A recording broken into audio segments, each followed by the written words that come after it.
My dear friends, have you ever made a decision in the heat of the moment? A text you shouldn't have sent, a job you shouldn't have quit, a relationship you should have fought for, but didn't?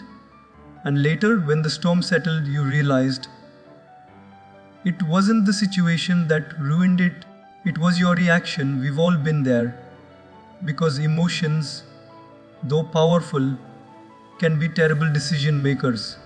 They make you act fast and regret slow.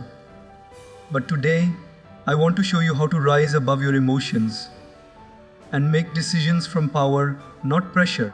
The first key point is that feelings are messengers, not masters. Most people grow up believing that emotions should dictate their next move. That if they feel angry, they must lash out. If they feel afraid, they must retreat. If they feel sad, they must stop. But emotions were never designed to lead. They were designed to signal. Anger signals injustice. Fear signals danger. Sadness signals loss. They are the body's alarms, not its decision makers. Imagine a fire alarm going off in your house. Would you hand the alarm a bucket and ask it to put out the fire? Of course not. You'd listen to it, locate the source, and then decide what to do next. Yet, that's what we do with emotions every day. We let the alarm run our actions instead of using it as a guide. When anger rises, it's easy to let it command you. The blood rushes, the heart races, and your voice gets sharper. In that moment, logic hides behind the noise. You might say something that feels powerful, but leaves a scar that no apology can erase. Anger's message isn't attack. It's something feels wrong. But when we fail to pause and translate that message, we turn every discomfort into a war. The strength lies not in the reaction, but in decoding what the emotion is trying to tell you. Ask yourself, what is this anger pointing to? Is it hurt? Is it disappointment? Is it a boundary crossed? When you stop reacting to the emotion and start responding to the meaning behind it, your life begins to shift from chaos to clarity. Fear too has its wisdom, but only if you listen without surrendering. Fear says, be careful. It wants to protect you. But if you let it drive, it'll convince you that every unknown road leads to disaster. Fear magnifies shadows and calls them monsters. Yet, the most successful, peaceful people in the world don't live without fear. They live with awareness of it. They use it as data, not destiny. They ask, is this fear real, or is it just my mind trying to keep me safe? Sometimes fear warns you of danger. Sometimes it warns you of growth. And the hardest truth to swallow is that the very things you fear most are often the things that would set you free. Sadness is perhaps the most misunderstood messenger of all. We live in a culture that teaches us to escape it, hide it, medicate it, or rush it away. But sadness isn't your enemy. It's your inner teacher saying, something precious mattered. It's the heart's way of cleansing pain, not punishing you for feeling it. When sadness comes, it's not asking you to give up. It's asking you to slow down and process what was lost so that healing can begin. People who suppress sadness don't avoid pain, they delay it. The wound still exists, it just waits for a quieter night to speak. Let sadness talk, but don't let it take charge. The power of this principle, treating emotions as messengers, is that it gives you control back. When you stop being ruled by emotions, you begin to respond from awareness instead of impulse. You start seeing anger as a teacher, not a weapon. You see fear as a flashlight, not a cage. You see sadness as a reminder, not a sentence. You stop saying, I am angry, and start saying, I feel anger. That small shift in language changes everything. Because when you say, I am, you make emotion your identity. But when you say, I feel, You reclaim your authority over it. The truth is, emotions are sacred signals. They show up to serve you, not to enslave you. They're not here to make decisions for you. They're here to give you information so you can make better ones. Life becomes infinitely more peaceful when you stop fighting your emotions and start understanding them. They don't need to be silenced, they need to be translated. Every feeling carries a message. Every message carries wisdom. And the moment you start listening to what your emotions are trying to teach you, instead of reacting to what they make you feel, that's the moment you step into real emotional intelligence, the kind that turns pain into progress and confusion into clarity. The second key point is that the strongest person is the calmest one. We often mistake loudness for confidence, aggression for power, and dominance for control. But real strength doesn't roar, it resonates. The calm person isn't calm because life is easy. They're calm because they've faced chaos and chosen not to become it. Calmness isn't the absence of emotion, it's the mastery of it. It's the ability to look at a storm and say, I will not be moved. It's a quiet authority that doesn't need to shout to be heard. People who carry this energy walk into a room and instantly shift the atmosphere, not because they control others, but because they control themselves. Calmness is not passivity. It doesn't mean you tolerate disrespect or suppress your truth. It means you know when to speak, how to act, and what deserves your energy. The calm person doesn't respond to provocation with panic or ego. They respond with precision. They understand that the moment they lose their composure, they lose their power. Think about it, in every argument, the first person to lose their temper also loses their influence. Emotion clouds clarity, calmness sharpens it. When you remain steady, you see what others can't. The patterns, the intentions, the truth beneath the noise. That's why calmness is not weakness, it's wisdom in motion. In moments of confrontation or crisis, calmness becomes your shield. When everyone else reacts, the calm person observes. They don't jump to conclusions, they collect information. They don't let panic make their choices, they let perspective guide them. And that's why the calm person often ends up leading. Not because they demanded authority, but because people naturally trust those who remain composed under pressure. You can't fake calmness, it's built through practice. Through the daily choice of responding instead of reacting. Through the discipline of not letting emotions dictate the tone of your behavior. Calmness also communicates something powerful: security. When you're calm, you're telling the world, I'm not threatened. I'm not desperate. I know my worth. People who are easily agitated reveal how easily they can be manipulated. But the calm individual, they can't be baited, they can't be shaken, they can't be controlled. The loudest person in the room may get attention, but the calmest person earns respect.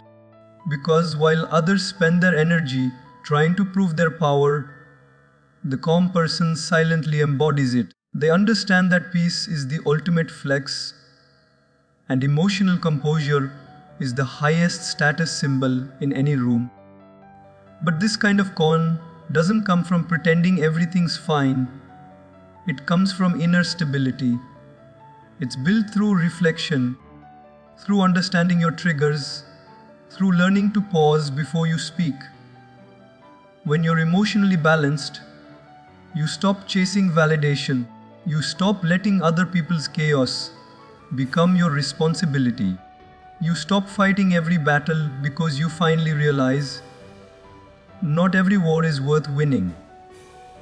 Calmness is knowing that you don't need to react to everything that demands your attention. It's the art of choosing silence when noise would serve no purpose. It's walking away without resentment because peace matters more than proving a point. The truth is, calmness is power in its purest form. It's the mark of a person who has learned to trust themselves even when the world feels uncertain. When your emotions are stable, your decisions become strategic. When your mind is still, your actions become precise. The calm person doesn't suppress their fire, they control its direction. They know that a calm mind doesn't lack passion, it channels it with purpose. And once you reach that level of composure, you stop trying to win arguments, you start winning life. Because the strongest person isn't the one who dominates others, it's the one who has mastered the battlefield within. The third key point is that reacting is easy, but responding is royalty. Reaction is the first instinct of the untrained mind, fast, emotional, and often regrettable. It's the explosion that feels satisfying in the moment, but destructive in hindsight. Responding, however, is the art of thinking before acting. It's not about suppressing your feelings, it's about managing their expression. When you react, emotions lead and logic follows. When you respond, wisdom leads and emotion supports. The difference between the two determines the quality of your relationships, your leadership, and even your peace of mind. Reaction is impulse, response is intelligence, and the people who master this difference command respect without needing to demand it. When something offends you, your instinct might be to defend. When someone attacks you, your ego might want to fight back. But the moment you react, you hand them control. They dictate your mood, your tone, your behavior. You become a puppet pulled by their strings. Responding breaks that chain. It says, I choose how I act, no matter how you treat me. This doesn't mean being passive or weak. It means operating from power, not provocation. It means learning to pause between what happens and what you do next. That pause, that breath, that heartbeat of stillness is where emotional maturity lives. Most people waste years reacting. Wise ones learn to live in that pause. Reaction belongs to the moment, response belongs to the mission. When you react, you serve the situation. When you respond, you serve your purpose. Let's say you're criticized publicly. A reaction might be anger, defensiveness, or retreat. But a response is reflection. Is there truth in this? What can I learn? That shift turns discomfort into direction. Responding doesn't mean you agree with everything. It means you control how you engage with it. The greatest leaders in history weren't those who reacted the fastest. They were those who stayed composed long enough to see the bigger picture. They didn't let emotion dictate their movement. They let clarity determine their course. Reacting is like striking a match. It burns bright and quick but leaves you in the dark. Responding is like lighting a lamp. It takes a moment longer, but it lasts. When you react, you join the chaos. When you respond, you rise above it. You become the calm in the storm, the voice of reason in the noise. Think about the people you admire most. They aren't the ones who lose control in every situation. They are the ones who stay grounded, deliberate, and precise no matter what unfolds. Their words carry weight because they aren't impulsive. Their decisions create trust because they aren't emotional gambles. They are intentional choices made from clarity, not confusion. Learning to respond instead of react requires self-awareness. You must understand your triggers. What makes you angry, defensive, or anxious? Because those are the buttons life will keep pressing until you learn to stop giving them power. Emotional discipline is not about suppressing emotions. It's about recognizing them without becoming them. When someone disrespects you, pause. Ask yourself, what outcome do I want here? If you react, you may win the moment but lose the relationship. If you respond, you may lose your pride but win your peace. Over time, you'll realize the most powerful people are not those who can dominate others, but those who can govern themselves. Reaction is the language of chaos, response is the language of leadership. Every time you choose to respond, you elevate yourself above your emotions and closer to your purpose. You stop feeding conflict and start creating direction. The person who reacts needs validation. The person who responds already has it. The world is filled with people who react to everything they see, hear, or feel, scrolling through outrage, trapped in loops of emotional noise. But the rare few who respond, they move differently. They think deeply. They lead quietly. And their calm, deliberate actions ripple louder than any reaction ever could. The fourth key point is that you should never make permanent decisions based on temporary emotions. Life is full of moments that test your patience, challenge your peace, and tempt you to act without thinking. In those moments, emotions rise like a storm, blinding, overwhelming, and convincing you that what you feel right now will last forever. But emotions are temporary visitors, decisions are permanent architects. The problem is that many people confuse intensity with truth. Just because something feels powerful in the moment doesn't mean it's real or lasting. You can feel certain today and regretful tomorrow. Wisdom is knowing that emotions are waves. They rise, crash, and fade. But what you build in the middle of them will remain long after they're gone. When anger hits, it makes you feel righteous. You want to send that message, slam that door, walk away and prove your point. But when the fire cools and the adrenaline fades, what's left often isn't victory, it's regret. How many relationships have been broken not because people stopped loving each other, but because they couldn't pause before reacting? Anger convinces you that burning the bridge will bring peace. It never does. The next day, the same mind that screamed, "I don't care," begins whispering, "Maybe I went too far." That's the danger of letting a moment's emotion write your life story. It creates chapters you never wanted to read. Sadness does something similar. When you're hurt, it tells you it's over. There's no point trying. But sadness is like fog, thick, heavy, and temporary. If you stop walking in the fog, you'll believe the world ends right where you stand. But if you keep moving, clarity returns. People who make decisions in sadness often choose comfort over courage. They quit, withdraw, or isolate themselves because the pain feels endless. But emotion isn't reality, it's a passing state. You can feel hopeless and still have a future. The key is to recognize that feelings don't always tell the truth. Sometimes they only tell the story of the moment. Fear, too, can distort decisions. It whispers that playing small is safe and stepping forward is dangerous. But fear exaggerates risks and underestimates your ability. It's an emotion built for survival, not success. When you let fear decide for you, it keeps you from every opportunity that feels uncertain, which is to say, every opportunity worth taking. Most people don't fail because they made the wrong choice. They fail because fear made them choose nothing. Making no decision is also a decision, one often made under emotional fog. That's why the calmest, most grounded minds are the ones that create the most meaningful outcomes. They don't let fear's voice drown out their inner direction. The discipline of waiting is what separates impulsive people from wise ones. Waiting doesn't mean doing nothing.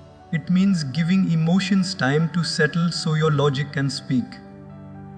Just as muddy water clears when it's still, a chaotic mind finds clarity in pause. Before making any big decision, Ending a relationship, leaving a job, confronting someone.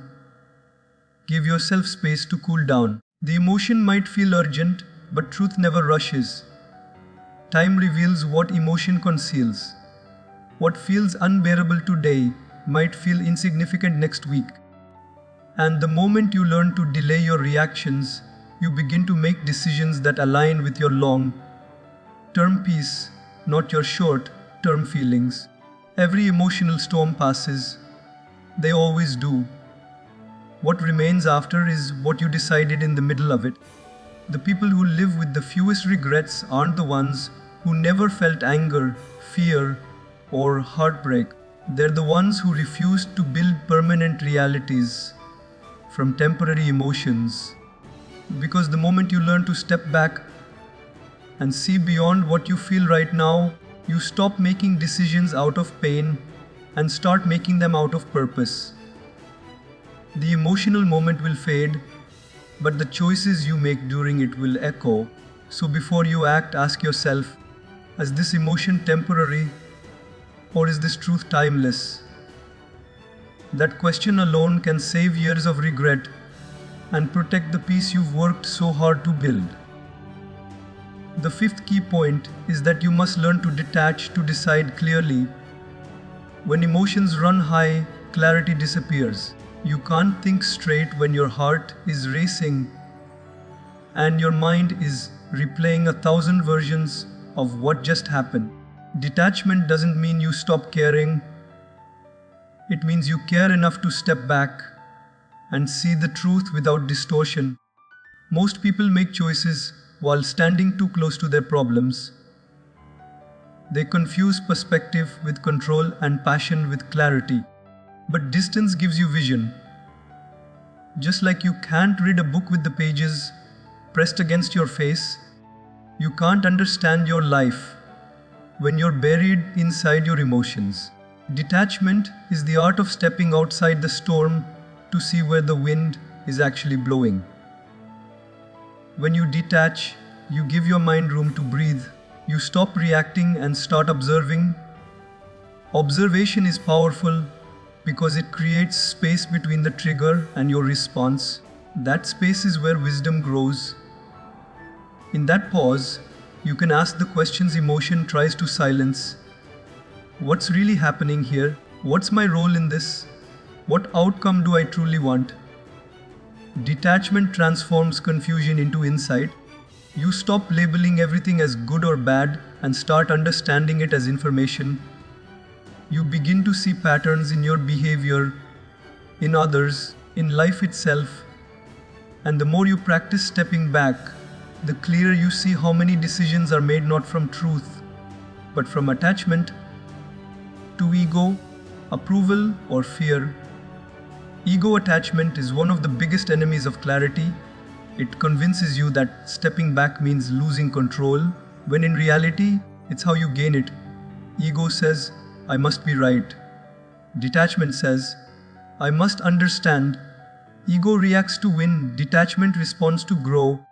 When you're detached, you no longer need to win every argument, prove every point, or fix every misunderstanding. You realize peace is not in control but in acceptance. And ironically, the more detached you become, the more influence you gain. Because people trust those who can stay objective under pressure. They sense the steadiness in your tone, the calm in your choices, and the depth in your silence.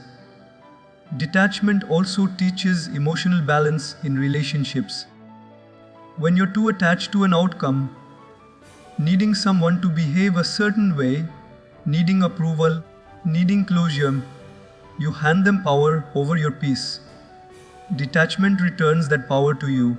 It says, I can love you without losing myself. I can care deeply and still walk away if I must. This kind of strength confuses people who equate love with control or attention with validation.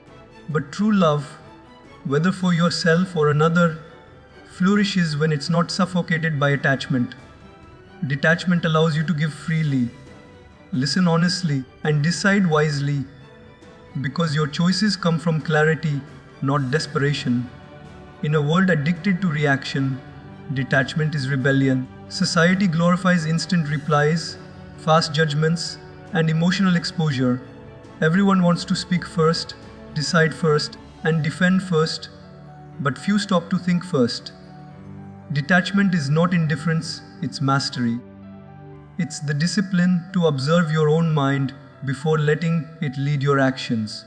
It's choosing to see the whole chessboard instead of just your next move. The detached person isn't cold, they're clear.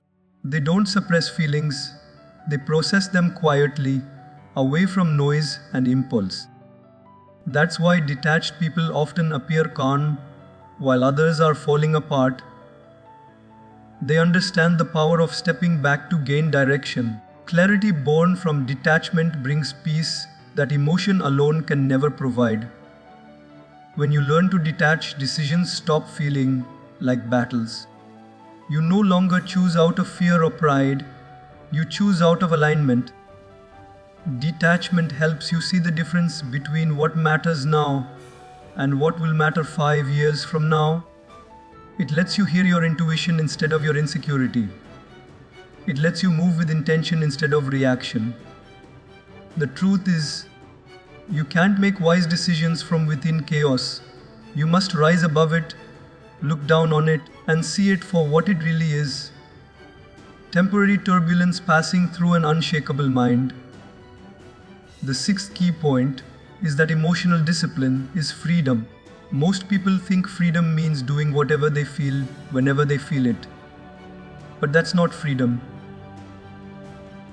That's dependency on emotion.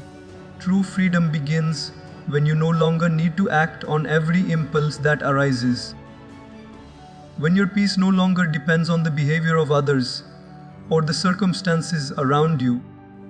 Emotional discipline is the ability to experience emotion fully without letting it dictate your direction. It's what separates those who live reactively from those who live intentionally. Every person feels fear, anger, envy, or pain, but not every person lets those emotions steer their life. Freedom is not the absence of emotion, it's the mastery of it. When you develop emotional discipline, you stop being a victim of external chaos. You realize that people, situations, and challenges don't control your inner world, you do. Someone can insult you, but you decide whether to be offended. Someone can leave you, but you decide whether to lose yourself.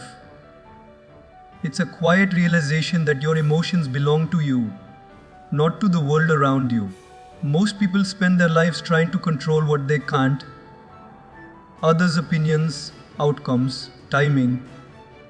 Emotional discipline flips that perspective. It says, I can't control them, but I can control me. And that shift changes everything. The same world that once felt hostile becomes peaceful because you stop expecting it to shape your mood. Emotional discipline doesn't mean you suppress how you feel. It means you manage what you do with those feelings. It's the difference between having anger and being consumed by anger, between feeling sadness and drowning in it. Discipline allows you to hold emotion like water in your hands. You feel its weight and temperature, but you don't let it spill everywhere. This practice takes strength because emotion demands attention. It wants to be expressed immediately without thought or consequence. But the disciplined person knows that every reaction has a cost, and that cost is often peace. So they pause, they observe, they allow emotion to pass through them without becoming their identity. That's not weakness, that's emotional fitness. One of the most liberating truths about emotional discipline is that it gives you stability in a world built on uncertainty. Life will always throw unpredictable situations your way. Criticism, rejection, loss, failure. But your power lies in how consistently you respond to them. Emotional discipline builds resilience. It keeps you steady when everything else is shaking. It trains you to stay centered in discomfort rather than running from it. It teaches you that maturity isn't about feeling less, it's about handling more. The person with emotional discipline doesn't crumble under stress because they've built strength in silence, choosing calm over chaos again and again until it becomes second nature. Freedom through discipline also means no longer chasing validation. When your emotions are under control, you no longer seek permission to feel good. You stop relying on likes, attention, or approval to confirm your worth. You start giving yourself what you once begged others for: peace, respect, understanding. Emotional discipline teaches you that you can't control how others treat you, but you can absolutely control how much space their actions occupy in your mind. That's why disciplined people seem untouchable. Not because they don't feel pain, but because they refuse to let pain own them. Their emotions serve them, they no longer serve their emotions. At its core, emotional discipline transforms chaos into clarity. It's what allows you to make decisions that align with who you are, not what you're feeling. When you're emotionally free, you don't act from anxiety, ego, or revenge. You act from awareness. You no longer say, "They made me angry," or "They ruined my day." You say, "I chose to stay calm. I chose peace." That shift is revolutionary. It's where true freedom lives. In the ability to choose your internal response, regardless of the external noise. Emotional discipline doesn't promise a life without emotion. It promises a life where emotion no longer rules you. And that's the kind of power no one can ever take away. The seventh key point is that when you master the moment, you master your life. Every great transformation begins in a single moment, not in the future, not in the past, but right now. The quality of your life is the sum of what you choose to do with each moment you face. But most people surrender their moments to emotion. They let anger define an hour, fear dictate a decision, or doubt silence an opportunity. Mastering the moment means becoming fully aware of what's happening inside you as it happens. To feel emotion without being enslaved by it. To experience chaos without becoming it. The people who master their moments don't wait for calm seas, they learn to steady the ship within. It's the art of staying present and intentional when everything in you wants to run, react, or retreat. Every moment offers you two choices: reaction or response, emotion or awareness. The first path is automatic, driven by your habits and impulses.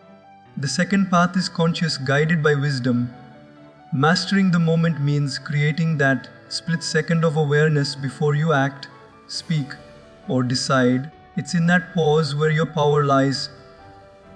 Most people think big achievements come from grand plans, but the truth is, they come from mastering small, ordinary moments. The moment you choose to listen instead of argue, to breathe instead of explode, to stay when it's easier to quit. Life changes not when circumstances change, but when you change how you meet them. Every mastered moment compounds into a life of control, clarity, and peace. To master the moment, you must first master your mind. The mind is like a river. If you let it flow unchecked, it will carry you wherever the current wants to go. But when you learn to guide it, the same current becomes power. Training your mind means observing it without judgment. It means recognizing when you're being pulled by emotion and gently bringing yourself back to the present. That's why mindfulness isn't about sitting silently in meditation all day. It's about awareness in motion. It's noticing the tone in your voice, the tension in your chest, the speed of your thoughts. Because awareness interrupts the cycle of emotional autopilot. And the moment you become aware, you regain the authority to decide. Mastering the moment also means refusing to live as a prisoner of the past or a hostage of the future. The past carries regret, the future carries fear, but the present carries power. You can't rewrite what happened, and you can't control what's coming, but you can absolutely determine how you show up right now. When you're present, you act with precision. When you're distracted, you act with distortion. Too many people live in reaction to ghosts. What they lost, what they fear, what they imagine others think. But the masters of the moment are anchored in now. They understand that each breath, each choice, each interaction is an opportunity to act from strength instead of suffering. That's how they turn ordinary days into defining ones. Emotional mastery within a moment doesn't mean you suppress your humanity. It means you align your energy with intention. Feel the anger, but don't let it choose your words. Feel the fear, but don't let it stop your steps. Feel the sadness, but don't let it shape your story. This level of mastery demands discipline, not denial. It's not pretending to be calm, it's cultivating calm through understanding. When you understand your emotions, you can use them like tools. Anger becomes drive, fear becomes alertness, sadness becomes empathy. You stop fighting your emotions and start partnering with them to navigate each moment with wisdom instead of resistance. The truth about mastering the moment is that it's not about perfection. It's about awareness repeated until it becomes your natural state. You won't always get it right. There will be times when you slip, react, and regret.